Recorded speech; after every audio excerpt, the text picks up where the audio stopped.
Bienvenue à toutes et tous pour ce débat de l'égalité.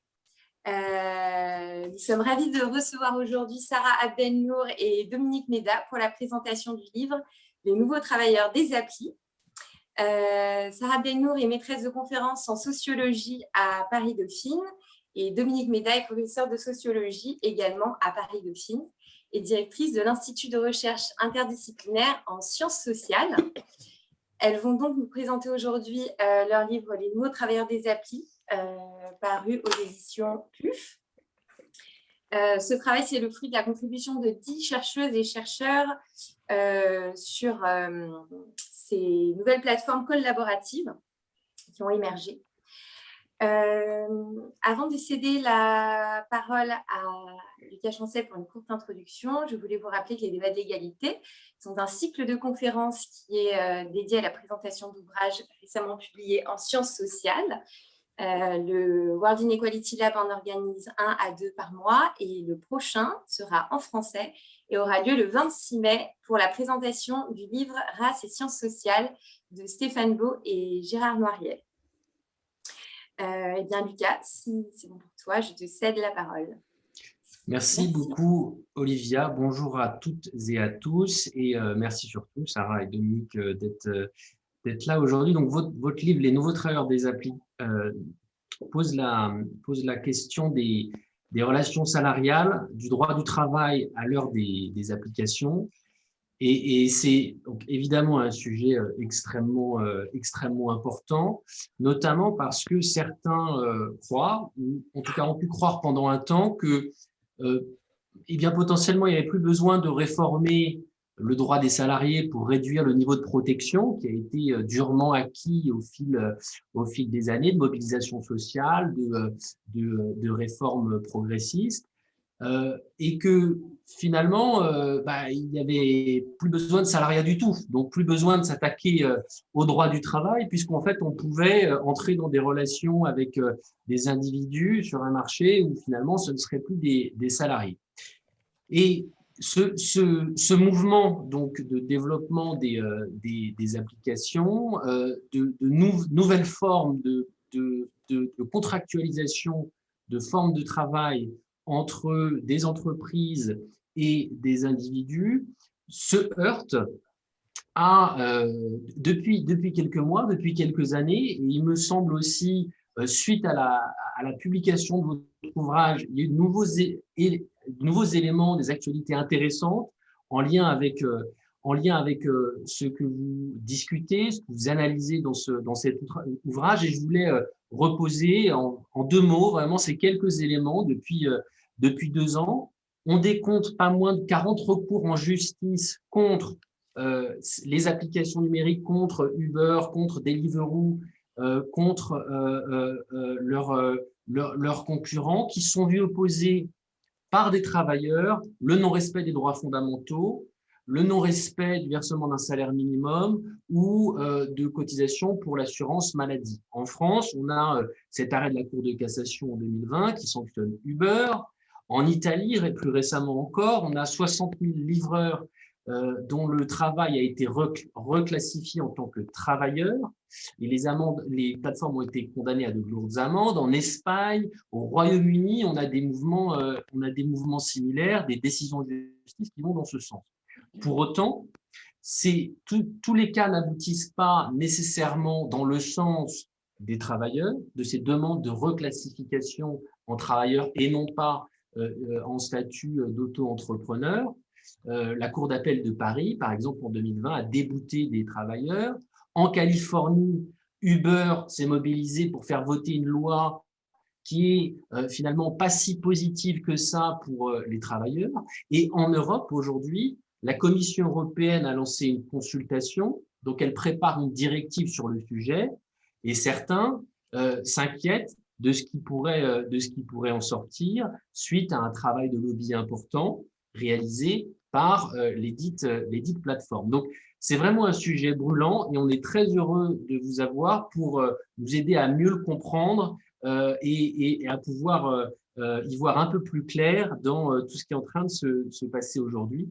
dans le champ du droit et sur cette question fondamentale de l'évolution du droit du travail. Donc, merci beaucoup, Sarah et Dominique, d'être avec nous ce soir. Merci beaucoup à vous trois pour votre invitation. Bonjour à toutes et tous. Alors, on va se relayer avec Sarah pour vous présenter nos travaux, enfin quelques extraits de nos travaux. Alors, pour commencer, vous dire qu'il s'agit d'une enquête collective et donc qui a donné lieu à ce petit ouvrage que nous coordonnons. Alors, il n'accepte pas de mettre dire, mais c'est sous la direction de Sarah et moi, avec les interventions de nombreux collègues dans ce petit bouquin qui s'appelle Les nouveaux travailleurs des applis. Donc, ça vient de quoi? Ça vient d'un projet de recherche financé par l'ANR, qui a été porté depuis son début par Sarah. Merci encore Sarah, parce qu'on sait que c'est du travail administratif, du travail scientifique. Et donc Sarah a réuni autour d'elle une douzaine de chercheurs, à la fois de Dauphine, mais aussi de Grenoble et de Lyon, et une équipe un peu pluridisciplinaire, parce qu'on a des sociologues et des juristes. On aurait bien aimé avoir des économistes, mais on n'a pas eu le temps de bien constituer l'équipe. Ce projet s'appelle donc, son acronyme c'est CAPLA, pour capitalisme de plateforme, et donc son titre c'est fragmentation du travail, marchandisation du travail à côté, une notion portée par Florence Weber, le capitalisme de plateforme et ses impacts sociaux. Alors vous voyez que cette équipe d'une douzaine de personnes a étudié plusieurs plateformes. Donc on est à l'IRISO, adepte d'une sociologie très empirique, très de terrain. Donc, on va sur le terrain et les collègues et l'ensemble des collègues ont chacun pris à deux en général une plateforme, regardée de près, donc Full Factory, La Belle Assiette, Etsy, mais aussi des livreurs à vélo, les VTC. Et on a réfléchi aussi, c'est mon doctorant Guillaume Compin qui vient de finir sa thèse sur le coopérativisme de plateforme.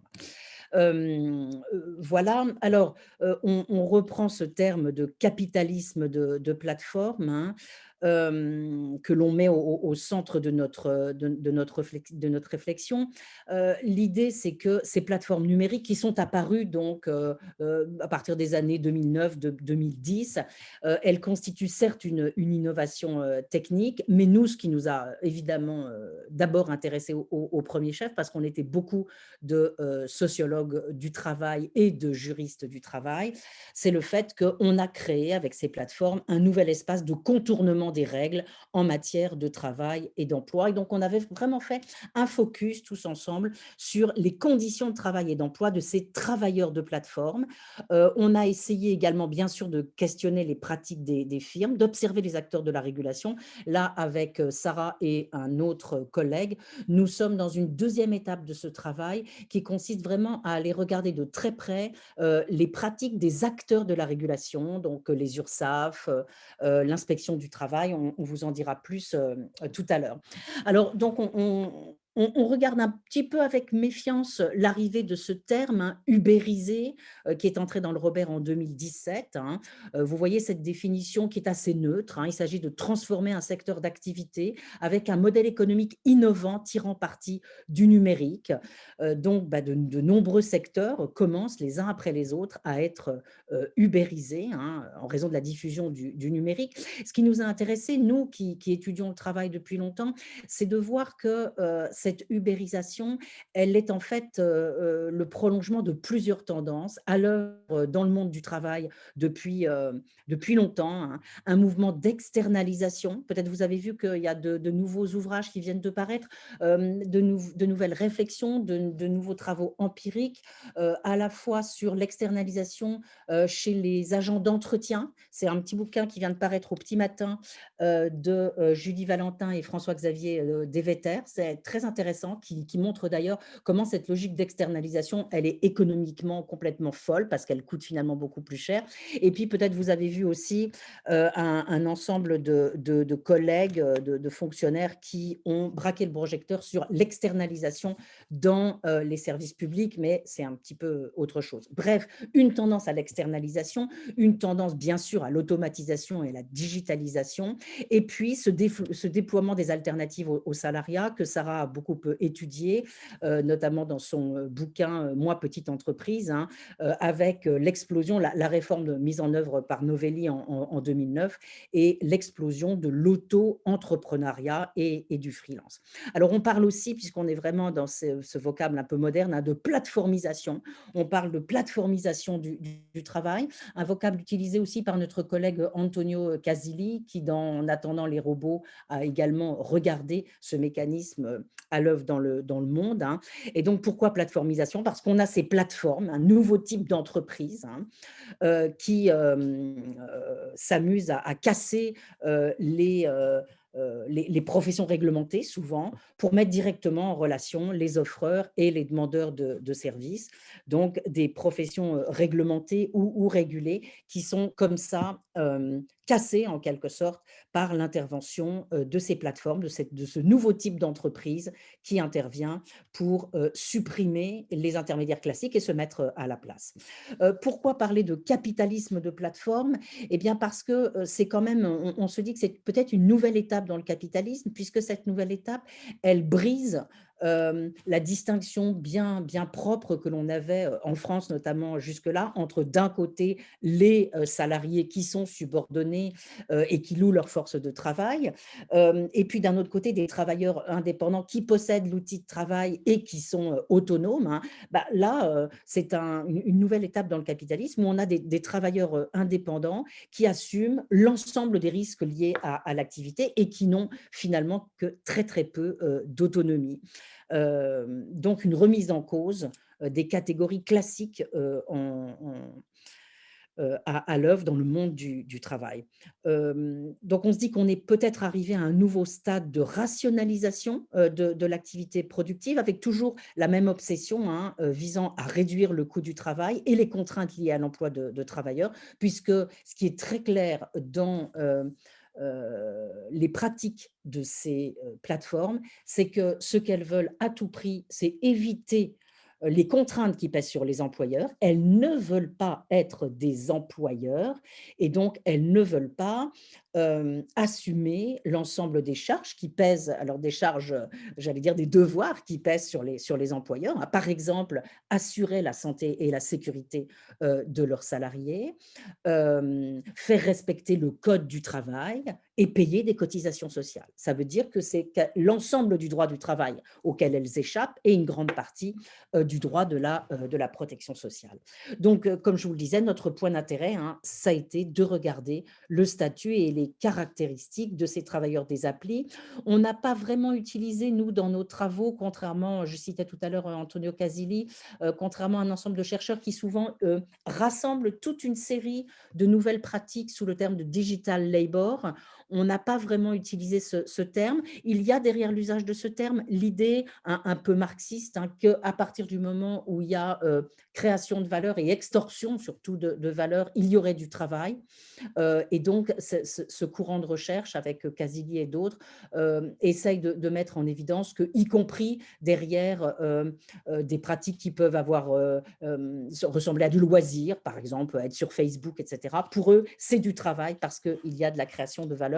On n'a pas, nous, été jusque-là.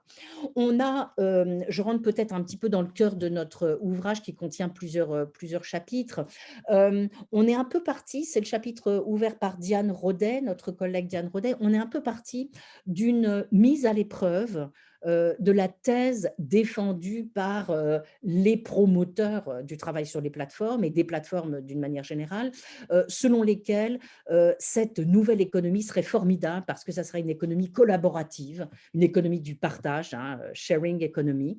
C'est un discours qui est déployé depuis les années 2010 et qui accompagne le déploiement, qui a accompagné dès ses débuts le déploiement de l'économie des plateformes, hein, avec toute une série série d'ouvrages qui ont accompagné ces débuts, hein. Je pense à The Future of Work de l'Aspen Institute, d'ailleurs rédigé par quelqu'un qui s'appelle David Bollier, qui est plutôt un promoteur des communs, pour vous montrer comment au début, vraiment, tout ça a été pensé ensemble, hein, une économie des communs et du partage. Un livre de Bosman et Rogers sur la montée de la consommation collaborative. Et puis deux autres travaux, un travail publié en 2012, un des premiers travaux qui insiste sur ce qui va se produire avec la digitalisation, la manière dont la révolution digitale va accélérer l'innovation, et puis le fameux article de Frey Osborne qui a fait énormément parler de lui en 2013, hein, avec cette idée que le déploiement de la robotisation et de l'automatisation allait supprimer tous les emplois. Donc, vous voyez, un ensemble de travaux comme ça, disant des choses assez différentes, donnant une image à la fois pessimiste et optimiste des choses, mais en gros, quel était le message de ces ouvrages, hein? Premièrement, oui, les nouvelles technologies détruisent irréversiblement l'emploi. En gros, les chercheurs du MIT qui écrivent en 2012 Race Against Machine disent la thèse de Rifkin est confirmée, hein, la fin du travail, et c'est une bonne nouvelle. Mais l'autre bonne nouvelle, c'est que le travail sera de plus en plus collaboratif, hein. Voilà, c'est le règne de l'économie collaborative. On partage tout, on fait du peer-to-peer, les relations sont maintenant directes et horizontales, les échanges permettent de mieux consommer, et donc on a plein d'avantages, hein. On fait des économies, on a plus de liens sociaux, c'est bon pour l'écologie. Et puis finalement, du point de vue du monde du travail, hein, ce qui est formidable, nous disent-ils, c'est que c'est la fin des organisations hiérarchiques et du salariat. On n'a plus besoin de ces vilaines organisations verticales dans lesquelles on a un petit chef avec ses subordonnés, hein. Non, maintenant c'est fantastique, la création de valeur se fait au sein de plateformes, et donc les consommateurs vont co-construire le produit, on va faire du coworking, du crowdsourcing, on va envoyer vers les internautes toute une série de travaux qu'on va faire ensemble. Et donc l'idée quand même derrière tout ça, hein, c'est que les règles qui encadrent le marché du travail, elles entravent le processus de destruction créatrice, donc elles doivent être supprimées, et que chacun finalement dans ce monde idéal doit devenir son propre manager, son propre employeur, et que chacun est responsable de sa carrière. Alors évidemment, cette thèse, elle est très controversée, notamment sur la question de l'emploi, hein, cette idée que l'emploi va disparaître, hein. Alors il y a un certain nombre de travaux, vous les connaissez certainement mieux que nous, qui nous montrent que l'innovation, c'est quand même le plus souvent accompagné de création d'emplois. Certains rient sous cap en rappelant qu'en 78, le rapport Nora Mink déjà nous avait dit que c'était la fin de la création d'emplois dans les services, alors qu'en fait, évidemment, l'emploi dans les services a explosé, hein. Donc, tout se passe comme si on avait ce mythe de la nouvelle économie qui revenait tous les 10 ans et qui nous disait qu'attention, tous les emplois vont disparaître, puis qu'en fait, non, ça se passait quand même pas comme ça. Les travaux de Frey Osborne, qui ont été copiés dans le monde entier, hein, chacun a produit son petit chiffre, hein, c'est pas 47%, c'est 48% de l'emploi qui va être supprimé. En fait, ces travaux ont été extrêmement critiqués parce qu'ils sont restés très abstraits, ils ont fait un travail en chambre finalement, ils n'ont absolument pas été voir comment ça se passait concrètement, l'arrivée d'une innovation dans une équipe. Et puis on a finalement en 2016 une étude allemande qui a mis à peu près tout le monde d'accord en disant que ce n'était pas 47%, mais sans doute 9% des emplois qui risquaient d'être automatisés dans les 10 à 20 ans. Puis après, vous connaissez toutes ces études qui disent chacune des choses très, très différentes. Maintenant, sur la fameuse question du partage, hein, ce qu'on a essayé de mettre en évidence, c'est que les fameuses promesses de la sharing economy n'avaient absolument pas été tenues. Donc, je disais que dans l'un des articles, Diane Rodet étudie la ruche qui dit oui. C'est une des entreprises que l'on regarde, hein, et elle montre justement que le champ du non lucratif finalement est loin, c'est-à-dire que toutes les promesses de dons, d'égalité, de collaboration qui ont été faites par un certain nombre d'entreprises, finalement, sont assez fausses, puisqu'il y a les mêmes exigences de rentabilité qui sont au centre des pratiques, et que, par exemple, la ruche qui dit oui, elle va certes promouvoir un discours qui promeut la désintermédiation et l'horizontalité, mais de fait, elle a un fonctionnement tout à fait capitaliste et hiérarchisé. Finalement, quand on regarde bien, il n'y a pas vraiment d'accroissement des liens sociaux, hein, qui découleraient de la capacité des sites à créer de la confiance. Donc, par exemple, il y a les travaux d'Alexandria Ravenel qui montrent que sur Airbnb, en fait, c'est pas vrai que cette application est formidablement conviviale et anti-discrimination. Au contraire,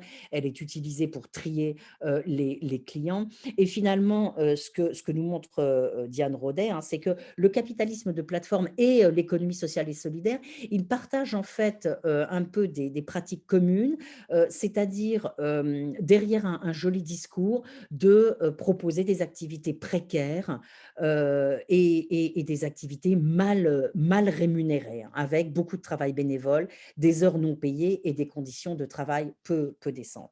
Alors, plusieurs autres chapitres dans cet ouvrage, hein. L'étude de la plateforme de microtâches Full Factory par Pauline Barraud de Lagerie, Lucie Gallo-Santos et Julien Gros, hein. Là, on regarde la promesse des plateformes de microtâches. C'est pareil, beaucoup de promesses, hein, par toutes ces plateformes, hein. Alors, promesses aux entreprises clients, eh bien, c'est la plateforme leur dit qu'elle va bien sûr réaliser le travail dans des meilleurs délais, dans des meilleures conditions, à des tarifs plus intéressants, où on peut aussi proposer un nouveau service. Et puis, la promesse qui est faite aux internautes, bah, c'est un complément de revenu, hein, qui est fondé tout simplement sur la rentabilisation des temps morts, mais c'est aussi un peu une promesse de gamification, c'est-à-dire ça va être amusant. C'est un petit peu un défi, vous allez vous amuser à repérer une photo de chat sur un ensemble de photos qui vous sont envoyées. Donc voilà, vous allez travailler en vous amusant, puis en gagnant un petit peu de revenus. Donc la plus célèbre de ces plateformes de microtâches, c'est bien sûr Amazon Mechanical Turk, créée en 2005. Et donc, ce qu'ont étudié nos collègues, c'est Full Factory, créé en 2014. Quant à nos deux collègues, Anne Jourdain et Sidonie Nolin, elles regardent deux autres plateformes, Etsy et La Belle Assiette. Etsy, c'est une plateforme sur laquelle les personnes présentent des objets faits main, des objets qu'elles ont réalisés, et les mettent en vente. Et La Belle Assiette, c'est une plateforme qui permet d'inviter des cuisiniers à des chefs à domicile. Donc là encore, hein, la promesse sur Etsy et La Belle Assiette, c'est une promesse de rémunération et d'indépendance. Les personnes qui sont sur ces plateformes pensent qu'elles vont pouvoir, mieux que dans d'autres circonstances, développer leur passion tout en gagnant un peu d'argent. Et donc, il y a également derrière cela une promesse de démocratisation du travail. Ce que montrent nos collègues, c'est qu'on a finalement des pratiques, une gamme de pratiques extrêmement variables, que finalement, le plus grand nombre de personnes passent assez peu de temps sur ces plateformes, vous voyez, quelques minutes par mois, et que ceux qui passent plusieurs heures par jour sont finalement peu nombreux, et puis que surtout les gains sont très faibles, hein. D'abord, évidemment, parce que les tâches sont peu payées, hein, ça se compte en centimes, mais aussi, montre-t-elle, parce qu'il y a une pénurie de tâches, et vous voyez donc des gains mensuels extrêmement peu élevés, puisque on a pour la plupart des gains de moins de 5 €, avec une sorte de polarisation, hein, c'est-à-dire certes des revenus majoritairement faibles, mais quand on s'intéresse à leur répartition, on a 10% des travailleurs qui captent 90% des revenus. Donc des revenus faibles, inégalement distribués,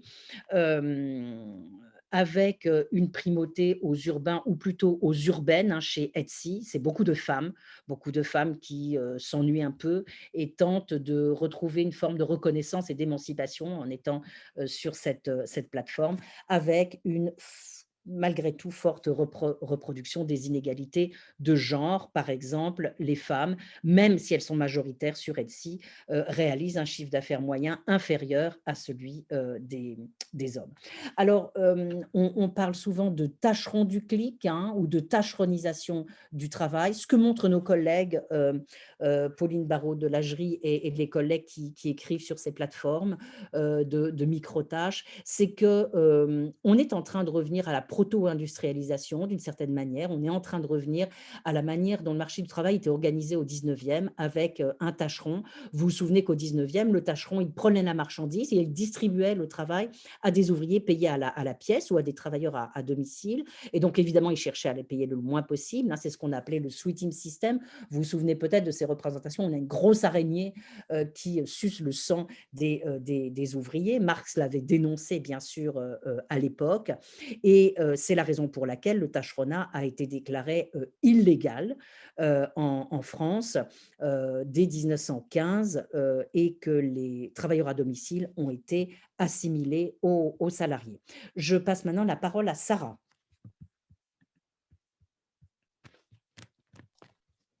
Pour la suite de nos travaux, puisque nous passons à la présentation des chauffeurs VTC. Merci beaucoup, Dominique. Merci pour l'invitation. Alors, je vais essayer de relancer moi aussi le PowerPoint pour que je puisse prendre la suite. Et ça devrait marcher. Non, vous ne voyez pas ce qu'il faut. Non, là, l'écran ne s'affiche pas. Oui, voilà, c'est bon. Là, c'est bon. Mais là, tu es à la conclusion. À partir du début, alors pardon, du coup, ça va vous faire reparcourir très rapidement le récap de ce qu'a dit Dominique. Et donc, effectivement, moi, je vais rentrer un peu plus en détail sur un cas qui est le cas assez emblématique, hein, des chauffeurs de VTC. Donc, désolée de sans doute en partie dire des choses qui maintenant sont assez largement connues, et c'est peut-être une bonne nouvelle. Donc là, en tout cas, je vais prendre le cas des chauffeurs VTC, donc comme un des emblèmes de ce nouveau modèle de travail, ce modèle d'emploi évidemment à l'écart du salariat, comme Dominique vous l'a dit, avec donc des travailleurs qui endossent, hein, le risque de marché et tout en payant leurs outils de production, puisque les chauffeurs VTC doivent acheter ou louer en tout cas leur véhicule. Et ce qui est intéressant, c'est que pour autant, donc même si c'est beaucoup l'autonomie, hein, de ces travailleurs qui est valorisée par les plateformes, mais aussi en partie par le discours politique, pour autant, ces travailleurs donc, doivent acheter leurs outils de production, mais en fait ne sont pas autonomes pour l'utiliser, puisque sans la plateforme, ils ne peuvent pas trouver de clients. En tout cas, c'est très difficile, d'une part parce qu'ils n'ont pas, comme les taxis, le droit à la maraude, donc ils ne peuvent pas prendre de clientèle dans la rue. Et ils pourraient avoir une clientèle privée, ce qui était le cas pour une partie des chauffeurs avant l'arrivée des plateformes, sauf que les plateformes ont, alors voilà, plutôt dans une logique de compréhension économique des marchés, hein, mais ont cette tendance monopolistique, puisqu'il est intéressant pour les clients d'être sur une plateforme sur laquelle il y a plein de chauffeurs, et inversement pour les chauffeurs d'être sur une plateforme sur laquelle il y a une demande importante. Donc, on se retrouve dans cette situation assez paradoxale d'être à l'écart du salariat tout en étant subordonné, de payer soi-même ses outils de production, mais sans être autonome. Et on a là, donc, c'est vrai, avec les chauffeurs VTC, un emblème assez fort de ce capitalisme de plateforme. Il est quand même intéressant de noter que les formes les plus emblématiques du travail de plateforme et celles qui donnent lieu quand même le plus à du débat public et politique, ce sont les plateformes de travail masculin. Puisque que ce soit les plateformes de VTC comme celles des livreurs à vélo, non pas que leur situation soit forcément très, très enviable, hein, mais pour autant, elles sont celles qui font le plus objet de débat, et ce sont les plateformes d'activité masculine qui sont les plateformes aussi qui sont visibles dans l'espace public, alors que les plateformes plus féminines, donc d'autres membres de l'équipe ont étudié, font beaucoup moins l'objet d'un intérêt, que ce soit des instances administratives dont on parlera tout à l'heure ou du débat politique. Alors, si je rentre un peu dans le détail de ces plateformes de VTC, donc qui sont apparus voilà, pour le cas d'Uber, en tout cas, par exemple, aux États-Unis en 2009, hein, fondé par la suite fort controversé Travis Kalanick. Donc l'entreprise apparaît en 2009. Là, on a des chiffres qui sont issus de... Je vais donner la source juste après. L'essor d'Uber aux États-Unis, il s'explique en partie par des facilités à la polyactivité, notamment puisque une partie des chauffeurs Uber déclarent leurs revenus via un formulaire fiscal qui est le 1099, donc ce modèle qui permet assez facilement d'avoir des revenus, qu'ils soient complémentaires ou principaux, mais avec une forme de déclaration assez simplifiée qui permet assez largement des formes de pluriactivité. Et donc, l'essor d'Uber est lié à ce modèle d'emploi, est lié à, bon, certainement aussi des formes de politique commerciale, liées en partie, évidemment, aussi à l'innovation technologique. Je ne vais pas forcément trop essayer de trier ou d'hierarchiser les raisons de l'implantation et de l'essor de ces plateformes, mais juste pour souligner quand même aussi le fait que ces plateformes ont fait l'objet d'un vrai soutien politique. Aux États-Unis, pour donner qu'un exemple, hein, en 2014, le président de la stratégie d'Uber aux États-Unis est l'ancien directeur de campagne d'Obama. Et on a un peu la même situation en France. Donc, si on passe sur le tableau, le graphe juste à côté, donc qui montre la croissance du nombre de chauffeurs sur la plateforme Uber en France. Donc, la plateforme Uber en France, l'entreprise apparaît en 2012. Et là aussi, la plateforme, donc si je mets de côté les raisons plus économiques ou techniques qui expliquent l'implantation de cette activité, il y a aussi des formes de soutien politique qui ont permis la mise en place de cette plateforme. Comment Uber peut apparaître en France? C'est le résultat quand même de deux décisions politiques majeures. D'une part, en 2009, la loi de développement et modernisation des services touristiques, qui ont en gros loi qui est une émanation du rapport Attali de libération de la croissance et qui consiste en gros à ouvrir à la concurrence le secteur des taxis par l'élargissement en fait du secteur de la grande remise, qui est l'ancien secteur de voitures de luxe qui pouvait accompagner des gens dans une journée, des personnes vraiment fortunées. C'était un service de luxe, un service haut de gamme. Et là, la loi a élargi ce secteur en diminuant en gros le nombre de chevaux et la longueur de la voiture minimum, et a permis vraiment que s'engouffre là tout un nouveau segment dans le secteur des transports de personnes. Uber arrive aussi à s'implanter en France puisque l'entreprise profite assez pleinement d'une autre loi qui prend aussi vigueur en 2009, qui est la création du régime de l'auto-entrepreneur, puisque une très grande partie des chauffeurs Uber démarrent leur activité en auto-entrepreneur. Alors, une partie va ensuite passer en entreprise plus classique, on pourrait dire, mais il est assez évident que la mise en place du régime de l'auto-entrepreneur a favorisé aussi le modèle d'activité, le modèle de travail de Uber. Alors, par contre, en France, on est sur un modèle d'emploi principal bien plus développé qu'aux États-Unis, et on est sur un modèle professionnel qui s'est vite professionnalisé, avec donc des normes qui sont un peu différentes de celles du secteur des taxis. Mais en l'occurrence, le service Uber Pop, qui était plus comparable à la situation américaine, un service plus amateur, plus de pluriactivité, a vu le jour en 2014 et a été interdit en 2015. Donc voilà, on voit que le modèle peut-être plus à l'américaine n'a pas pu prendre en France. La décision, elle a plusieurs ressorts. In fine, ça a été une décision de la préfecture de la police avec un argument d'ordre public, de maintien de l'ordre public, parce qu'il y avait des manifestations de taxis. Mais bon, ça résulte aussi quand même de décisions politiques. Pour autant, il y a quand même un soutien politique aux plateformes comme Uber, et donc un peu comme le symétrique que je vous disais, le cas de David Plouffe, qui était l'ancien directeur de campagne d'Obama. Eh bien, en France, on a aussi des transferts assez fréquents entre le ministère des Transports et les directions ou les services de communication d'Uber, puisqu'en l'occurrence, par exemple, Uber a recruté Pardon, je ne suis plus sûre de la date, en 2014, je pense, l'ancien directeur de la communication du ministère des Transports. Donc, il y a quand même des liens assez forts entre les cabinets ministériels et les directions de ces plateformes.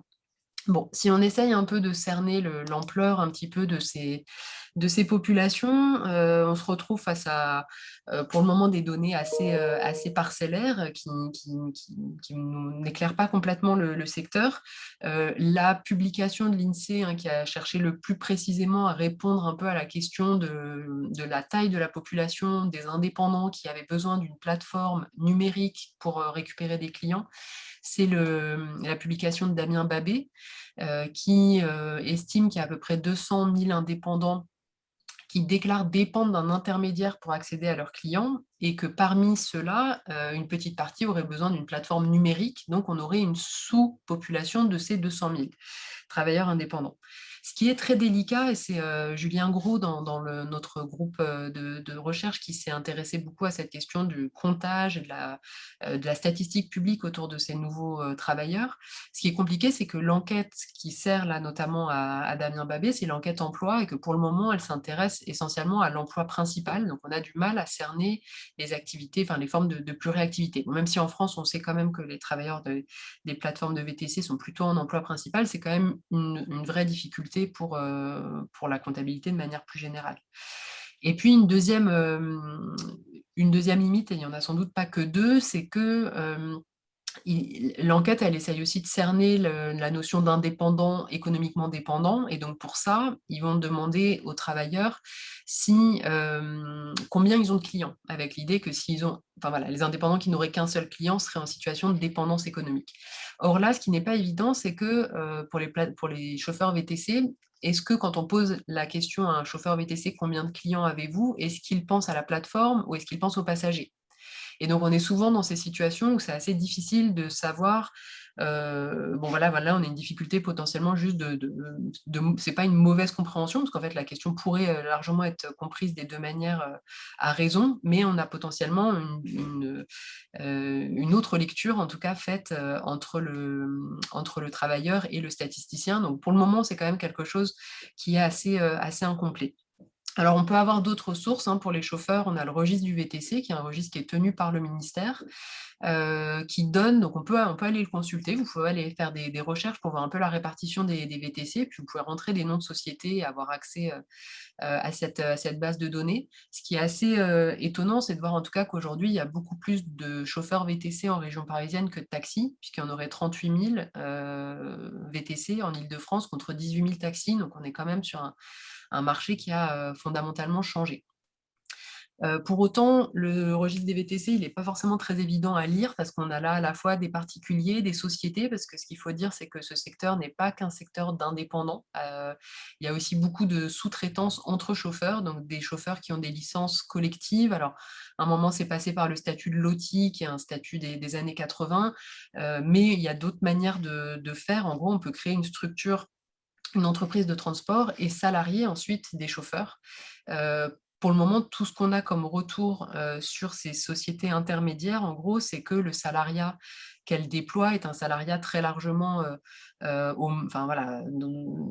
marges du travail déclaré, puisqu'il y a beaucoup de sous-déclaration des salariés, il y a beaucoup de salariés non déclarés, donc il y a énormément de travail dissimulé dans ces chaînes de sous-traitance aussi entre chauffeurs. Donc les chauffeurs ont tendance à dénoncer non seulement les pratiques des plateformes, mais aussi les pratiques de ces sociétés intermédiaires qui salarient officiellement, en plus ou moins, aussi un certain nombre de chauffeurs. Alors, si on rentre un peu dans les données sur les revenus des chauffeurs, qui sont évidemment un point central du débat aujourd'hui, je vais plutôt vous donner un peu un état des controverses en la matière, notamment parce que la plupart des données dont on dispose pour le moment sont des données qui ont été fabriquées par des collectifs dans lesquels il y a des chercheurs, mais aussi des représentants des entreprises, donc avec des données qui ne sont pas publiques et qui jettent, voilà, potentiellement un doute, hein, sur l'intérêt un petit peu quand même de ces enquêtes à montrer une face assez heureuse du travail sur les plateformes.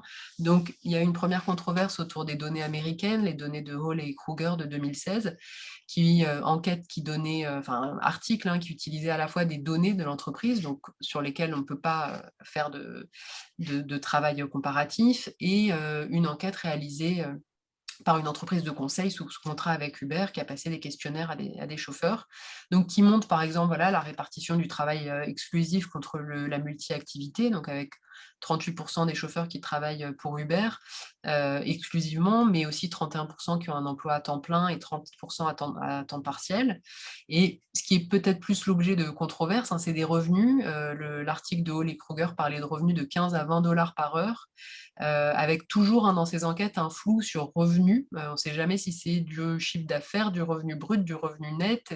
Enfin voilà, il y a toujours quand même une confusion dont on peut penser qu'elle est peut-être en partie un peu, enfin, peut-être pas souhaitée, mais en tout cas qu'elle sert un peu quand même un propos assez positif sur le travail sur ces plateformes. Donc là, en l'occurrence, il montrait qu'ils gagnaient plus que les chauffeurs de taxi.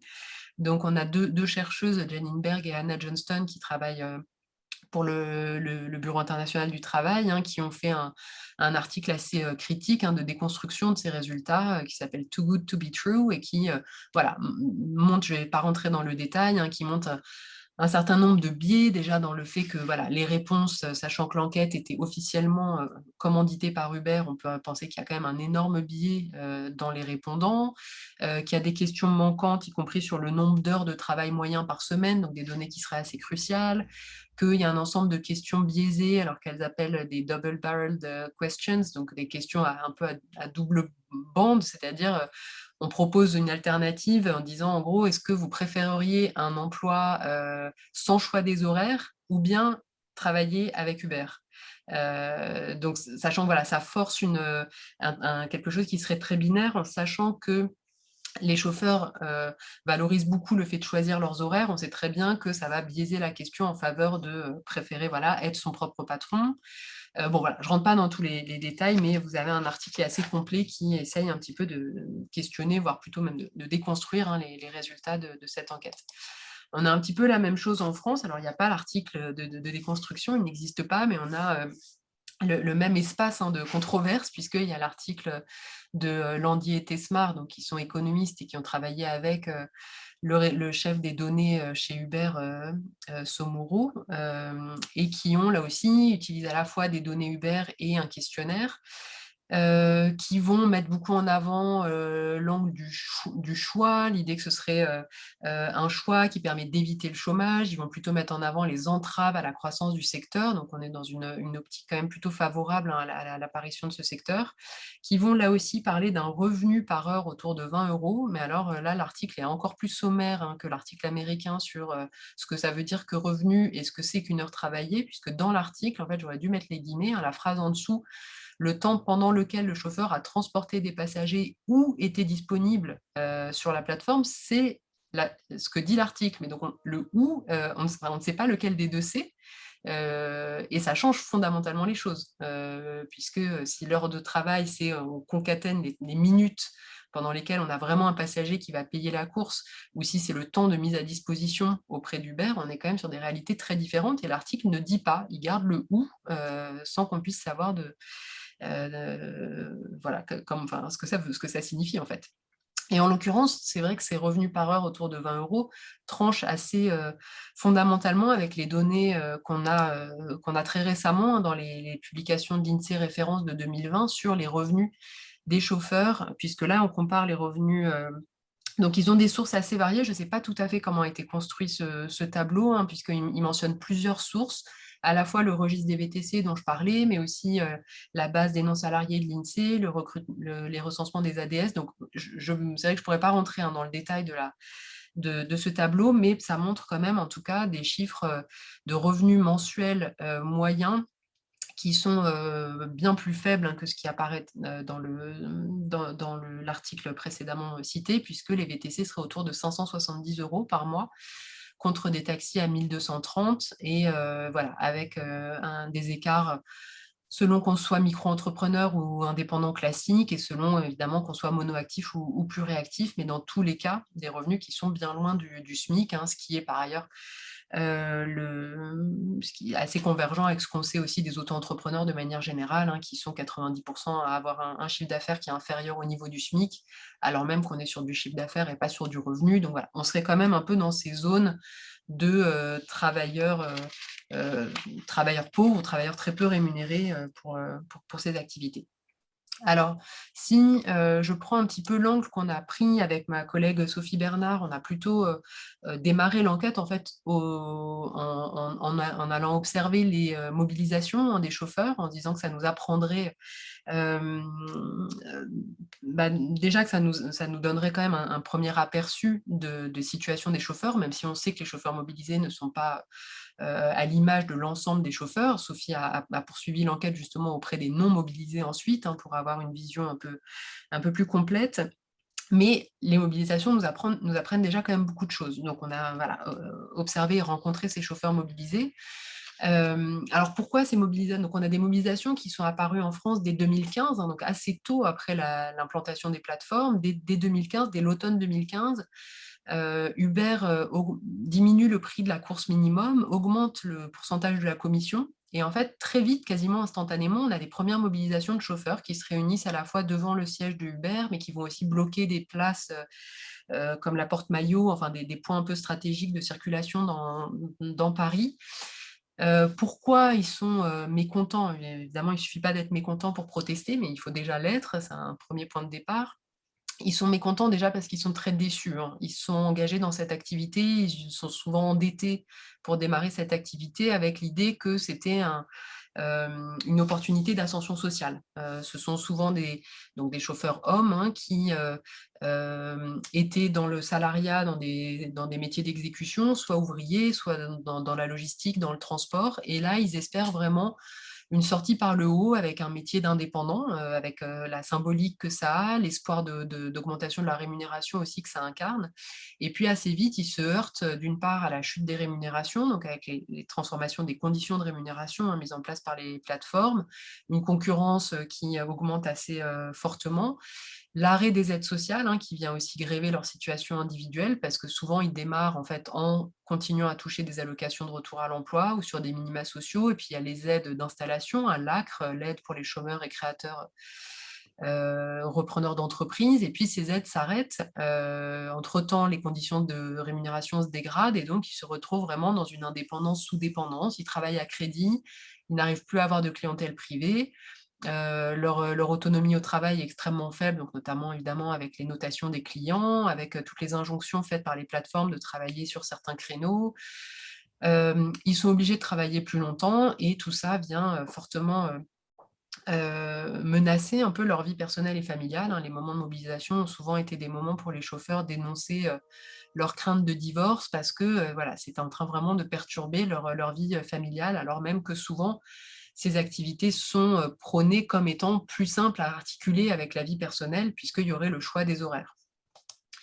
Les mobilisations sont mises en place alors même qu'il n'est pas évident de se mobiliser quand on est travailleur en ligne, quand on est travailleur indépendant, quand on est travailleur précaire, évidemment, puisque donc voilà, aux obstacles un peu habituels qu'on connaît des travailleurs précaires à se mobiliser, là, en plus, ils sont dans des situations de concurrence, hein, les uns par rapport aux autres. Ils n'ont pas de structure de représentation, ils n'ont pas de protection en cas de cessation de l'activité. Donc la grève pour eux est dangereuse, hein. Et puis en plus, il y a un coût d'opportunité à faire la grève, puisque pendant les actions collectives, les courses sont majorées. Là, difficile de vous dire si c'est un effet mécanique de la baisse du nombre de voitures disponibles ou si ce sont des effets des actions plus volontaires de la part des plateformes. En tout cas, la grève a un double coût, puisque non seulement ils ne gagnent pas d'argent, mais en plus, ils ont un coût d'opportunité qui est plus élevé qu'habituellement. Comment ils vont se mobiliser? Alors, le rêve, hein, des chauffeurs mobilisés, c'est la déconnexion massive, donc qui est un peu la transposition en ligne de la grève, c'est-à-dire essayer d'arrêter la production du service. Mais c'est un rêve qui ne fonctionne jamais, puisque voilà, tous les chauffeurs mobilisés le souhaiteraient, mais en fait, ils ne sont pas assez organisés et pas assez massivement organisés pour pouvoir vraiment empêcher la plateforme de fonctionner. Donc, ce qu'ils vont faire, c'est plutôt revenir à des pouvoirs de nuisance plus classiques, hein, de la part des travailleurs des transports. Ils vont bloquer les aéroports, ils vont bloquer des routes, des axes, ils vont faire brûler des pneus sur le périph', enfin voilà, un peu plus comme on a l'habitude de ces mobilisations des acteurs du transport. Et puis quand même, un petit peu de manière symétrique à ce qui peut se faire dans le cas des grèves, ils vont quand même essayer d'empêcher les jaunes de travailler, donc d'empêcher ceux qui travaillent pendant la grève de travailler. Donc c'était voilà, les crêpes parties auxquelles on a assisté avec Sophie, c'est-à-dire envoyer des œufs et de la farine sur les voitures des chauffeurs qui continuent à rouler, qui sont assez facilement identifiables, puisqu'ils sont ces berlines et puis le macaron VTC sur leur pare-brise, donc pour essayer à la fois de les ramener avec eux dans la mobilisation ou de les punir s'ils sentent que vraiment il n'y a pas de possibilité de les agréger à la mobilisation en cours. À qui s'adressent ces actions collectives? Deux interlocuteurs. Il y a essayer de s'adresser aux plateformes pour obtenir une augmentation des tarifs essentiellement. Là, on a un petit peu deux franges de chauffeurs mobilisés. Il y a, un peu pour comprendre les mécanismes aussi, un peu de solidarité ou d'identification. Il y a un petit peu les chauffeurs qui sont plus anciens dans la profession, qui vont plutôt défendre une communauté professionnelle en disant qu'il faut arrêter aussi que tout le monde devienne VTC, que ça dégrade le service. Donc, ils vont plutôt revendiquer cette identification plutôt comme un métier haut de gamme qui doit rester un métier de professionnel, etc. Et puis, ceux qui vont se présenter eux-mêmes comme des jeunes de banlieue et qui, dans les actions, voilà, il y a un peu une division du travail, une sorte de division du travail militant un peu entre ces deux branches, puisque voilà, les meneurs du mouvement vont dire, voilà, on tente un peu la négociation en costard-cravate, mais si ça ne marche pas, on saura aussi s'énerver et passer à d'autres modes d'action, et donc notamment les blocages des centres d'accueil des chauffeurs. Vous avez peut-être vu des images du centre d'accueil d'Aubervilliers qui a été fermé pendant plusieurs semaines il y a 2 ans, qui était régulièrement l'objet de G2 et d'autres projectiles pour venir protester contre un peu le recrutement sans fin d'Uber, qui essaye tout le temps d'avoir de plus en plus de chauffeurs, puisque ça ne lui coûte rien et ça permet que le service soit toujours plus efficace, puisque plus rapide pour les clients. L'autre cible des actions collectives, ça va être plutôt les pouvoirs publics, essayer d'obtenir des régulations de la part des pouvoirs publics. Donc, des actions qui ont pu être menées, là, comme sur cette photo, au moment du vote de la loi Grand-Guillaume au Sénat, des chauffeurs sont mobilisés pour demander le vote de cette loi, c'est-à-dire une loi qui était censée un petit peu fermer le secteur, justement, renforcer un petit peu les barrières à l'entrée du secteur de VTC. Et donc, on a un ensemble d'actions qui ont plutôt comme cible ou comme interlocuteur les pouvoirs publics pour essayer de demander des garanties, donc notamment un revenu minimum, mais aussi de l'accès à de la protection sociale. Et ces mouvements vont en partie prendre la forme aussi d'actions en justice. Donc, ce sera mon point suivant. Je vais essayer de ne pas être trop longue pour tenir le temps. Donc, on a observé depuis maintenant, la dernière année a été un peu évidemment perturbée en termes de travail de terrain, mais depuis 2 ans, avec Dominique et notre collègue Émilien Julliard, on s'est intéressé plus précisément justement aux actions de requalification vers le salariat et à tous les acteurs qui portaient un petit peu ces actions. Donc, on a identifié un peu plusieurs espaces de requalification du travail des plateformes vers le salariat, le travail juridique, le travail plus administratif. Donc, on a mené l'enquête auprès à la fois des avocats, des plaignants et des juges pour comprendre un peu comment se montent ces dossiers-là, et puis sur le versant plus administratif auprès des inspecteurs du travail et de l'URSSAF. Ce qu'on observe, c'est que le cadre politique, pour le moment, c'est un cadre d'intégration en fait assez paradoxale des travailleurs des plateformes dans le code du travail, mais hors du salariat. Ça va être un peu l'orientation des derniers textes, enfin maintenant depuis 5 ans. Ça a commencé avec la loi El Khomri, qui a à la fois intégré les travailleurs des plateformes dans le code du travail, notamment en leur reconnaissant la possibilité de faire grève ou de former des syndicats. Mais c'était censé aussi enfoncer le clou quelque part sur le fait qu'il s'agissait bien de travailleurs indépendants. Donc on les met dans le code du travail, mais on dit qu'ils sont indépendants.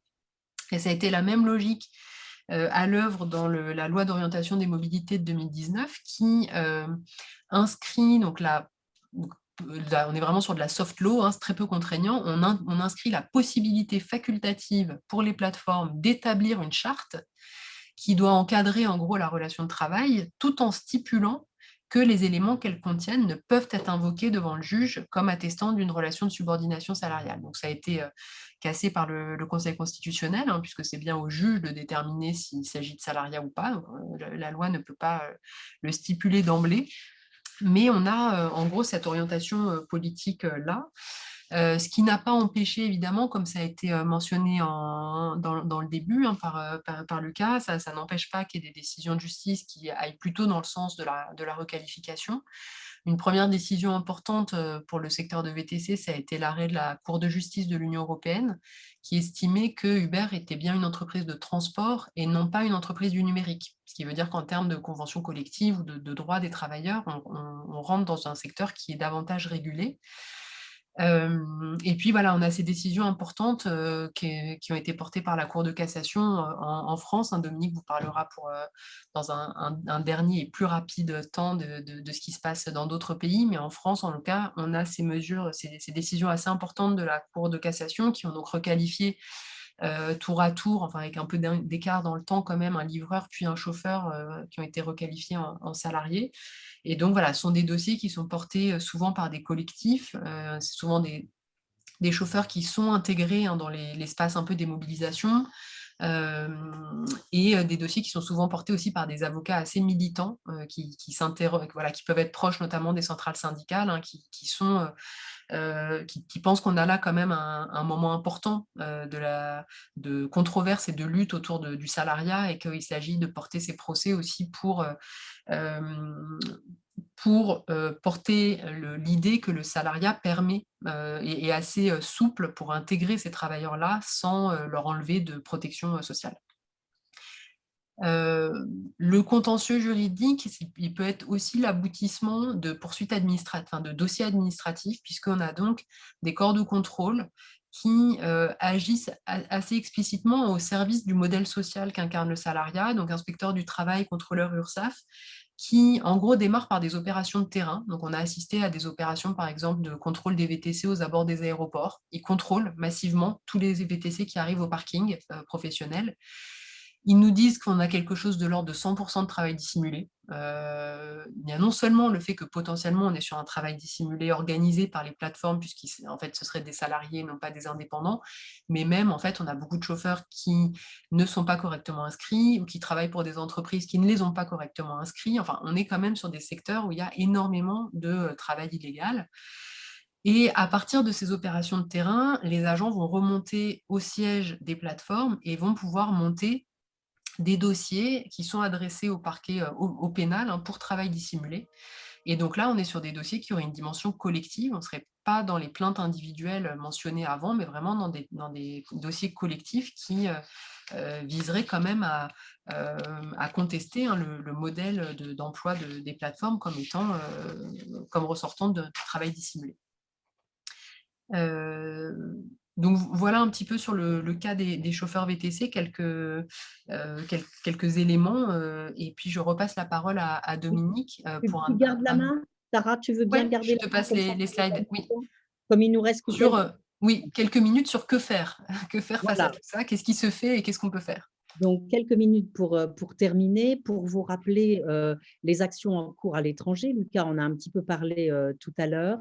Il a cité l'exemple de la Californie, qui est quand même absolument passionnant, puisque ce qui s'est passé en Californie, c'est qu'en septembre 2019, il y avait eu une loi votée qui indiquait qu'il fallait requalifier en employés les travailleurs des plateformes, sauf si 3 conditions étaient remplies en même temps: être indépendant du contrôle de la compagnie, exercer une tâche qui ne figure pas dans l'activité principale de la compagnie et pouvoir offrir ses services à d'autres employeurs. Donc, cette loi a été votée en septembre 2019. Uber et d'autres plateformes ont immédiatement été très mécontents. On dit que ça allait leur augmenter leur coût d'exploitation de 30% et donc il était hors de question d'accepter cela. Ils ont, eux, proposé ce qu'ils appellent la proposition 22, en disant que c'était extrêmement une proposition très progressiste, avec salaire minimum, accès à la protection sociale et droit de s'organiser pour les travailleurs des applis. Ils sont passés par la procédure qui existe aux États-Unis, c'est-à-dire la possibilité de passer par un référendum. Le vote a été fait le 3 novembre, en même temps que toutes les élections qui étaient faites, dont celle du président des États-Unis. Ils ont fait une véritable campagne en mettant énormément d'argent, 200 millions dans cette campagne, et ils ont gagné. Et donc, on peut dire vraiment que là, c'est Uber et les plateformes qui écrivent la loi. Et je trouve ça vraiment complètement extraordinaire. Et d'ailleurs, je vous conseille le livre de Mike Isaac qui est paru aux arènes, qui s'appelle Super gonflé, qui raconte toute l'histoire d'Uber et la manière dont vraiment leur ADN, c'est de contourner la loi, et ils veulent, leur volonté, c'est vraiment écrire eux-mêmes la loi à la place des personnes qui sont là pour ça. Qu'est-ce qui s'est passé dans d'autres pays? Ça va un petit peu à l'encontre de cette mauvaise nouvelle de Californie. Au Royaume-Uni, la Cour suprême a exigé que les travailleurs des plateformes prennent le statut de workers, qui est un petit peu un statut entre, c'est une forme de tiers-statut entre indépendants et salariés, pas tout à fait aussi intéressant que salariés, mais il y a quand même un certain nombre de droits. En Espagne, exigence d'une présomption de salariat. En Italie, Lucas l'a dit, une requalification massive pour 60 000 livreurs à vélo. Également en Allemagne, quelque chose qui est assez proche des workers, et une directive en préparation côté du Parlement européen, et la Commission européenne aussi est censée, il y a un lobbying intense en ce moment parce que la Commission européenne est en train de préparer une proposition. Je veux bien que tu passes à la suivante, Sarah. En France, il y a eu également des tentatives de réaction, hein. Une proposition de loi du groupe communiste au Sénat qui était vraiment très intéressante, notamment pas mal travaillée par notre collègue juriste Barbara Gomez. Et cette proposition visait à abriter les travailleurs dans le code du travail. Elle réfléchissait également sur l'algorithme, et en gros, ça consistait à mettre les travailleurs sous la protection du code du travail, mais en même temps à, comment dirais-je, adapter l'ensemble des dispositions au secteur, puisqu'il était prévu une vaste négociation collective qui aurait permis justement d'adapter et de ne pas leur imposer un salariat classique. On peut continuer. Si tu peux remonter en fait à celle d'avant, Sarah. Voilà, donc une proposition de loi communiste qui a été rejetée. Il y avait une autre proposition de loi socialiste qu'on trouvait avec Sarah, je me permets de donner notre avis, un peu moins intéressante, parce qu'elle proposait de salarier les travailleurs des plateformes en passant par des coopératives d'activité et d'emploi, qui a été également rejetée. Et puis, il y a eu le fameux rapport Frouin, alors intéressant parce que co-dirigé, coécrit par l'ancien vice-président de la Chambre sociale de la Cour de cassation, un rapport intitulé « Réguler les plateformes numériques de travail », un rapport extraordinaire, hein, parce qu'il reconnaît tout simplement que le salariat serait la meilleure solution. Il l'écrit noir sur blanc, mais il dit, ce qui est embêtant, c'est que le gouvernement en fait ne souhaitait pas que cette solution soit adoptée, donc on en a choisi une autre.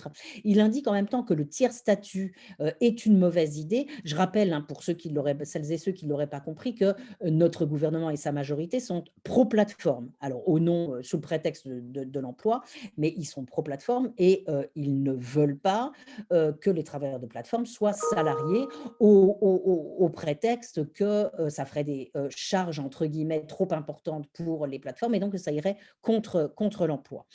Donc, ce rapport, il indique que le tiers-statut est une mauvaise idée. Il propose de passer par les coopératives d'activité et d'emploi ou les sociétés de portage pour salarier les travailleurs des plateformes, donc une espèce d'usine à gaz quand même, hein.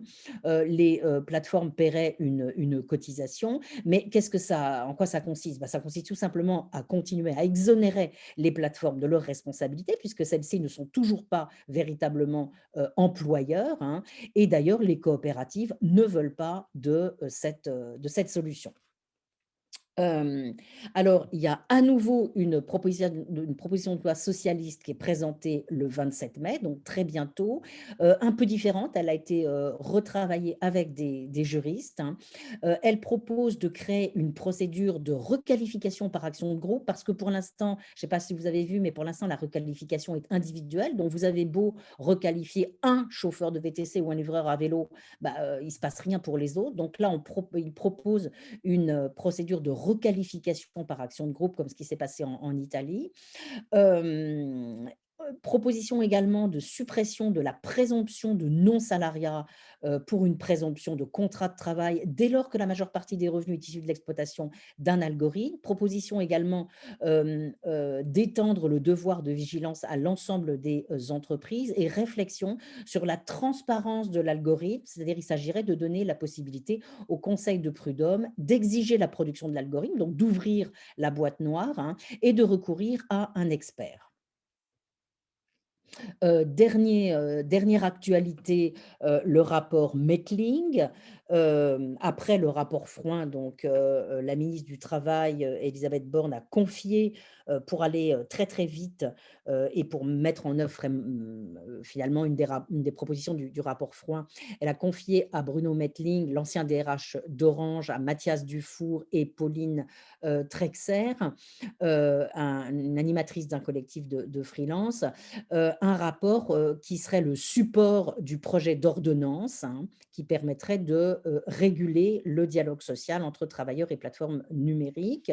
Les conclusions ont été présentées le 12 mars et je crois que l'ordonnance est en cours de rédaction, et cette ordonnance, elle propose que se développe une élection au niveau national, hein, organisée tous les 2 ans, pour les VTC et les livreurs, une élection à un seul tour, par vote électronique, supervisée par une autorité des relations sociales des plateformes d'emploi, qui permettrait donc de donner à ces travailleurs de plateforme des représentants. Et ce scrutin devrait se dérouler pour la première fois au printemps 2022. Donc, c'est là, vous voyez qu'il y a une espèce de course de vitesse qui se fait, enfin course de vitesse, je ne suis pas sûre, mais en tout cas, le gouvernement veut maintenant aller très vite pour conforter l'idée que tout le secteur va continuer à être régulé par des chartes sociales non contraignantes, que ces personnes vont rester des travailleurs indépendants et qu'on va simplement leur permettre d'être représentés.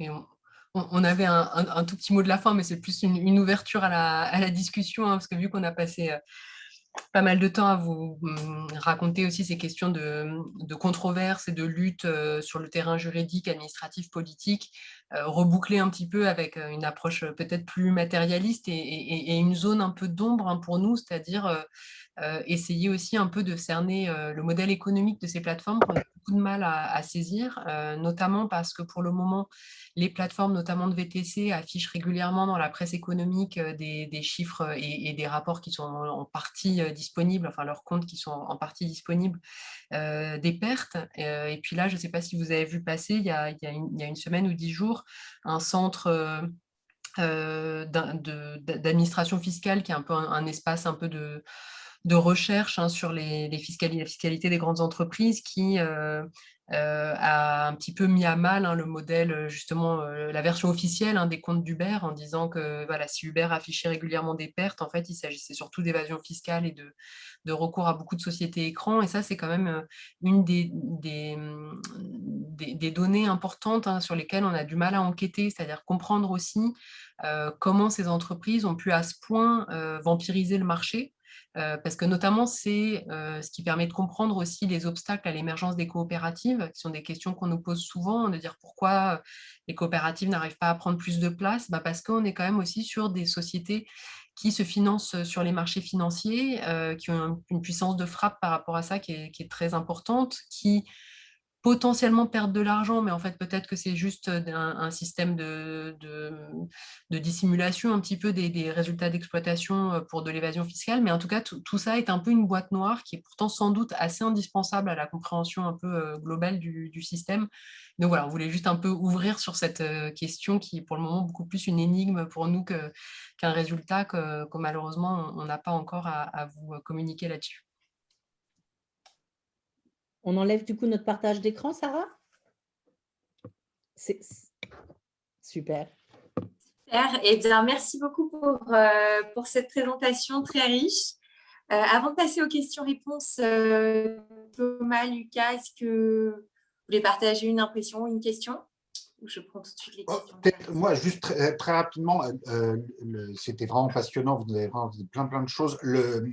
Pour vous deux, c'est clair, la solution, c'est la requalification enfin, comme salarié des personnes qui travaillent sur les plateformes. On est bien d'accord. Enfin, c'est ça la solution. Oui, Dominique. Oui. Je ne sais pas si on est d'accord avec Sarah, en fait. Ah. Mais pour moi, oui. Pour moi, clairement. Y compris parce que ça va permettre, en effet, d'augmenter le coût qui pèse sur Uber et que peut-être que ça va les obliger à faire beaucoup plus attention et à travailler autrement. Mais oui, pour moi, c'est véritablement la solution.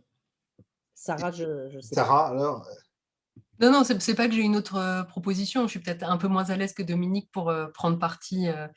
Voilà, c'est un peu plus simple de garder une position de cherche. Enfin, plus simple, c'est pas à tous égards plus simple, mais c'est un peu difficile de se confronter à la finitude un peu des choix politiques. C'est-à-dire, il y a un peu quelques options qui ont chacune des défauts et des avantages, mais globalement, oui, mais tout ce qu'on voit nous laisse penser qu'ils sont dans des situations de subordination.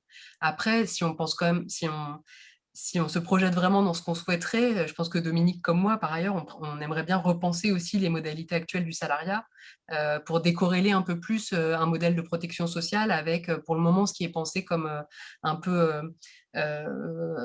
complètement mêlé à la question de la subordination. C'est-à-dire qu'on aimerait bien pouvoir penser des formes de protection sociale qui puissent être pour autant, qui puissent laisser peut-être plus facilement penser des marges d'autonomie dans la réalisation du service, etc. Et donc, pour le moment, le salariat n'est pas forcément le lieu idéal. Ce n'est pas un lieu démocratique. Enfin, je veux dire, on pourrait penser à, si on en est à se projeter dans un espace d'émancipation pour les travailleurs, je pense que Dominique sera d'accord sur le fait que des coopératives ou des espaces de travail dans lesquels les travailleurs participent, sont propriétaires en partie des moyens de production, participent à l'orientation aussi de ce qui est produit. C'est sans doute un horizon plus émancipateur que le salariat tel qu'il existe. Oui. Ce qu'on aimerait garder du salariat, c'est le modèle social qui s'est construit autour du salariat. Ce n'est pas forcément le salariat tel qu'il fonctionne en termes de relations de travail, de subordination, d'organisation des entreprises, de possession, enfin de modèle de financement, de propriété de l'entreprise. Enfin, tout ça, on veut bien le repenser, quoi.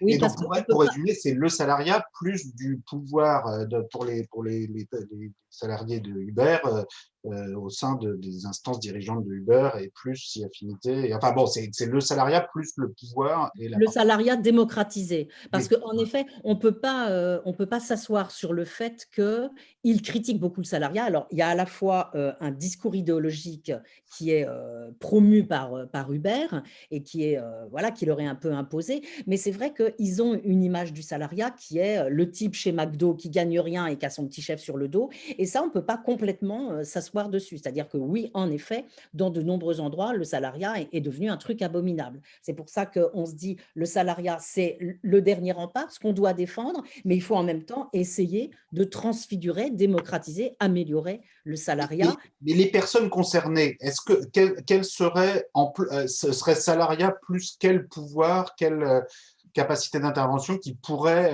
susciter l'adhésion? Je parle sous le contrôle de Sarah, mais une partie de ces personnes disent ne pas avoir envie, en effet, c'est là-dessus que surfent les promoteurs de l'auto-entrepreneuriat, disent ne pas avoir envie du salariat classique. Alors, qu'est-ce que ce serait une transfiguration du salariat? Ce serait une démocratisation, le fait que les salariés participent beaucoup plus, les propositions qu'on a pu, et toi et moi et de nombreuses personnes défendre sur la démocratisation de l'entreprise avec beaucoup plus de participation aux décisions prises par les Mais travailleurs. est-ce que vraiment, Sarah, est-ce que là, si on prend le truc, voilà, genre co-gestion, la moitié des sièges en conseil d'administration de Uber, est-ce que vraiment ça motiverait beaucoup les troupes, ça, ou est-ce qu'en fait, il faut vraiment imaginer complètement autre chose? pour le moment, eux, quand ils émettent des réserves au fait d'être salariés, vraiment, je pense que l'inquiétude principale, mais quasiment unique, c'est l'absence de liberté dans les horaires de travail. C'est vraiment ça qu'ils mettent en avant et c'est d'ailleurs pour ça que j'avais mis en avant la remarque critique de Hannah Johnston et Janine Berg, c'est-à-dire que opposer travailler pour Uber, être son propre patron à avoir un boulot de 9h à 5h, ça c'est vraiment, ils ont été très stratèges dans cette question parce que c'est la figure repoussoire.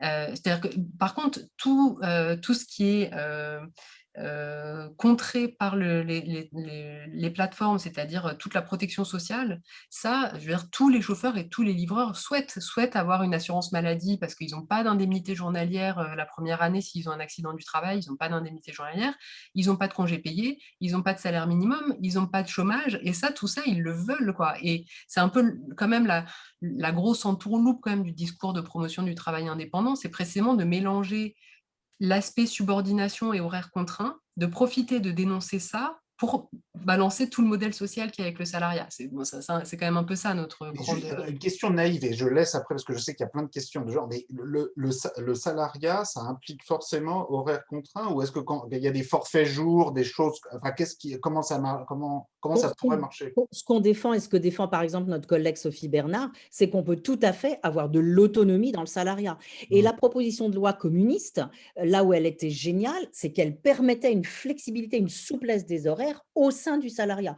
Donc, il ne faut pas dire que le salariat, c'est des horaires imposés et super chiants. Non, le salariat peut aller de pair, et c'est sans doute là-dessus, ça doit être notre idéal, avec justement de l'autonomie et un choix des horaires. Après, juste quand même pour compléter, il y a quand même pas mal dans les mobilisations, et il y en a encore plus du côté des livreurs, il y a quand même aussi beaucoup de chauffeurs qui montent vraiment des idées de coopératives. Ils n'arrivent pas à les concrétiser, mais où il y aurait vraiment, tout le monde participe, on mettrait les courses en commun, on se les partage, on prendrait les décisions ensemble, etc. Il y en a quand même aussi tout un segment qui rêverait d'un modèle plus investi, mais tout le monde n'a pas ce rapport complètement investi à ce travail-là. Parfois, certains pensent qu'ils ne feront ça que quelques années. C'est quand même ceux qui se projettent vraiment avec cette identité professionnelle-là, qui peuvent vraiment rêver d'un autre modèle d'organisation, de vraiment participer à la vie de l'entreprise, etc. Mais ce n'est pas absent non plus. Et dans un modèle de salariat, notamment pour les chauffeurs VTC, comment vous verriez cette question des moyens de production? Parce qu'aujourd'hui, en France, l'alternative, c'est les taxis, donc ce sont des licences qui sont très chères. Et les chauffeurs Uber, ou d'autres services similaires, ils doivent, eux, prendre à leur charge tous les frais de véhicule. Comment vous le verriez dans une formule de salariat?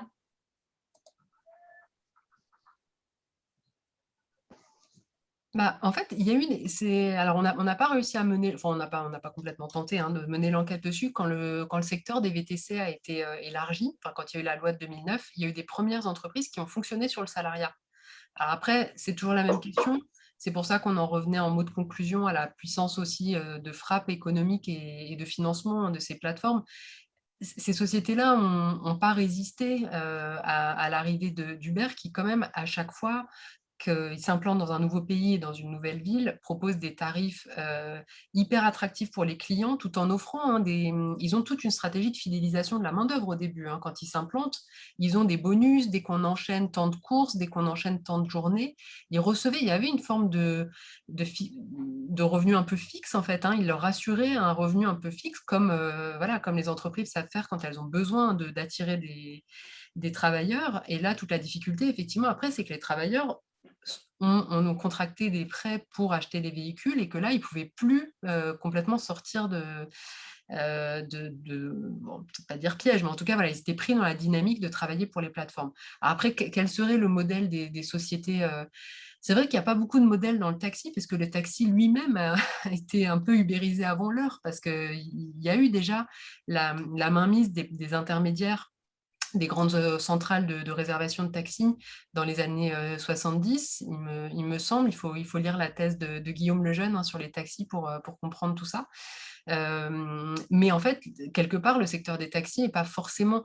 Il peut être une référence, d'ailleurs, beaucoup de chauffeurs VTC se sont ralliés un peu au modèle des taxis, hein, en disant finalement ils n'avaient pas tort, les taxis, ils ont au moins un tarif qui est décidé par les pouvoirs publics, sur lequel ils peuvent agir, ils ont au moins un contrôle un peu du temps de travail, il y a un peu une protection, et puis par ailleurs, ils ont quelque part du patrimoine, hein, avec la valeur de la plaque. Donc du coup, c'est vrai qu'on n'a pas trop de modèles, il y a très peu de coopératives et très peu de salariat parmi les chauffeurs de taxi. Donc c'est vrai que là, comme ça, en l'état, j'ai un peu du mal à inventer un truc, puisqu'il n'y a pas trop de comparatifs de choses qui existent, quoi. C'est marginal. Il y a plein de pays, au Québec aussi, il y a une petite fraction du monde des taxis qui est sous forme de coopérative avec du salariat. Mais du côté des livreurs, je pense que vraiment de plus en plus, il y a des vraies coopératives qui se montent et qui fonctionnent. Donc là, il y a des choses à aller regarder. Qui fonctionnent et qui sont, comme tu le disais, Sarah, complètement bousculés par les grosses plateformes, parce que c'est ce que raconte le bouquin que je vous citais tout à l'heure là. En fait, c'est l'idée qu'il y a énormément d'argent. Il y a plein de capital risqueurs qui amènent de l'argent là-dedans et qui permet à Uber de faire une pub folle, comme le disait Sarah, d'aller séduire tout, assécher le vivier des chauffeurs en quelque sorte, et de faire des bonus à tout le monde, quoi. Bonus aux clients, bonus aux chauffeurs, etc. Et du coup, c'est super compliqué pour les petites coopératives de résister à ça. Très Peut-être bien. pour rebondir sur ce que tu disais dans le chat, Dominique, je pense que la solution est plutôt du côté du législateur. Ma question, c'est législateur versus le juge, les décisions de justice qui vont du coup faire toutes ces requalifications. Est-ce que tu pourrais nous en dire un peu plus sur pourquoi il faut absolument passer par le législateur, ou si finalement, est-ce que toute une série de décisions de justice ne pourrait pas finalement suffire? Et autre question sur, à partir du moment où dans certains pays, on voit ces requalifications massives pour ce même type d'emploi, pour ces mêmes entreprises, par exemple en Italie, est-ce que le droit européen là peut vraiment être dans le sens de la protection des salariés, enfin des travailleurs en France, et dire à partir du moment où il y a cette requalification en Italie, on va devoir la faire en France? Et le troisième point, c'est de ma question, c'est par rapport à ce projet de directive européen, vous êtes plutôt très méfiante ou vous pensez qu'il peut y avoir des choses très positives qui peuvent en sortir? Quel est votre sentiment là-dessus? Ok, peut-être je commence, toujours sous contrôle de Sarah. Pourquoi on est obligé de passer par le législateur? Parce que le juge ne suffit pas, notamment parce qu'aujourd'hui, la requalification est individuelle et qu'elle n'entraîne rien. Elle entraîne le fait que le travailleur va avoir un certain nombre de dommages-intérêts, mais il ne va pas être transformé en salarié et être réintégré dans l'entreprise. Et puis même si ça se passait, il serait tout seul et donc ça ne concernerait pas l'ensemble des travailleurs de la plateforme. Donc pour que ça se Et produise, en Italie, c'était bien 30 à 60 000 personnes. alors, en Italie, il y avait une action de groupe possible. Donc, c'est ça que veut la proposition de loi socialiste, c'est rendre possible l'action de groupe pour ces travailleurs. Donc, en effet, ils se groupent, ils arrivent tous ensemble et tout le monde à ce moment-là est concerné. Mais ensuite, alors la justice a dit à Milan, voilà, vous devez. Mais après, il faut bien que tout le monde soit obligé de faire quelque chose. Et si on veut que tout le monde se plie en quelque sorte à la nouvelle règle, bah, il faut une règle. Et la règle, c'est ou bien de dire qu'on va les assimiler aux salariés, comme la proposition de loi communiste, c'est-à-dire on vous rentre sous la protection du Code du travail, vous n'êtes pas exactement salarié, mais vous avez en gros l'ensemble des droits, ou bien une présomption de salariat. Donc, il faudrait supprimer la présomption de non-salariat qui existe actuellement, faire une présomption de salariat, de manière à ce qu'on ait une règle générale qui s'applique à tout le monde. Et sur ce qui se passe à l'échelle européenne, alors il y a deux choses différentes, hein. Il y a la directive qui est préparée par la députée européenne LFI, et qui ressemble beaucoup à la proposition de loi communiste, c'est-à-dire en gros qui vient abriter, enfin qui est une forme de renforcement du salariat. Et puis, il y a ce qui est en train de préparer la Commission européenne, qui pourra être très différent, parce que ce qu'on sait, on n'en sait pas beaucoup, mais ce qu'on sait, c'est qu'il y a un intense lobbying et que Uber n'a absolument pas l'intention de se laisser faire par une nouvelle directive de la Commission européenne. Donc, il se passe en ce moment des choses très, très, très importantes. Ce n'est pas du tout évident que, je pense que c'est Nicolas Schmit, le commissaire qui s'occupe de ça, ce n'est pas évident que la Commission européenne va résister à ces pressions. Il y aura certainement un aller-retour entre, là encore, la Cour de justice de l'Union européenne et la Commission européenne, parce que les affaires doivent normalement, je me demande si ce n'est pas notre Cour de cassation qui a posé une question préjudicielle à la Cour de justice de l'Union européenne pour savoir si ces personnes devaient être considérées comme des travailleurs ou pas. Et donc, à ce moment-là, on leur appliquerait le statut de travailleur qui comporte un grand nombre de droits.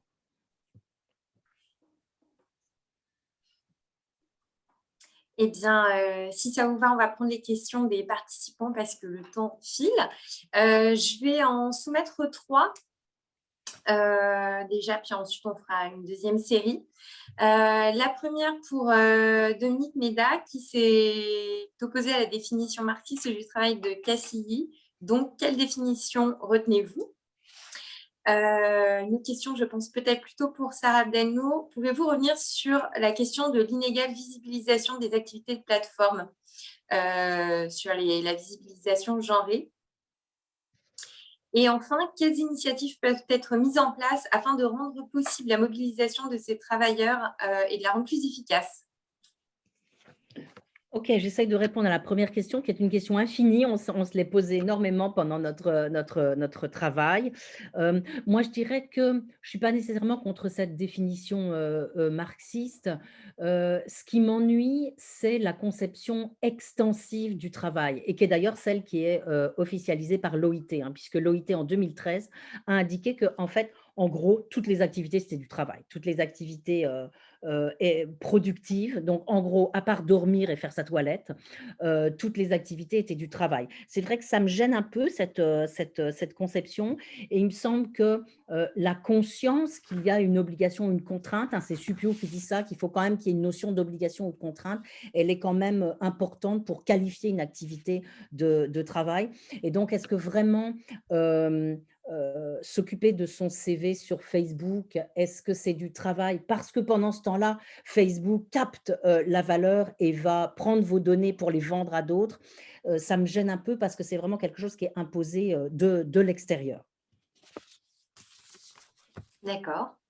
Et je dirais en complément que Dominique Méda, à mon avis, n'est pas moins marxiste qu'Antonio Casilli, parce que je pense que précisément, c'est un peu ce qui nous embête aussi dans cette définition très extensive du travail, c'est qu'elle apporte des choses. Clairement, poser la question de finalement, est-ce que toutes ces activités qui n'ont pas l'air d'être du travail, mais qui bénéficient à quelqu'un, rien que de poser cette question, après dire du coup c'est du travail, à la limite peu importe, mais poser cette question-là, de se rendre compte qu'il y a un ensemble d'activités qui n'ont pas l'air d'être contraintes et qui produisent quand même de la valeur pour quelqu'un d'autre, ça nous intéresse. Mais par contre, ça a le danger aussi de mettre à égalité précisément le travail des ouvriers ou voilà, des chauffeurs VTC avec le fait d'écrire un mail dans le métro, quoi. Et ça, c'est embêtant quand même. Et je pense que les marxistes aujourd'hui, enfin des philosophes marxistes comme Emmanuel Renaud ou d'autres à Nanterre sont assez opposés aussi à cette vision-là qui vient perdre justement la substance de ce que un peu la substance du travail aussi que cherchait à cerner Marx, quoi. C'est-à-dire non, toute activité n'est pas aussi contrainte et n'est pas aussi soumise à impératifs économiques et à hétéronomie et à difficulté que d'autres, quoi. Et il y a un peu un danger avec cette extension de la définition du travail qui, à mon avis, en fait un truc pas très marxiste en l'occurrence. Donc voilà, on va pas distribuer les bons points de marxisme, mais c'était juste parce que je pense que c'est pas forcément la bonne manière d'opposer ces deux définitions. Et sur l'inégale visibilisation, c'est un constat effectivement qui est assez fort, le fait que en fait, ait fait l'objet de controverses et de débats politiques, et on y a participé, hein, en travaillant en partie en tout cas sur les travailleurs des plateformes de VTC et des livreurs.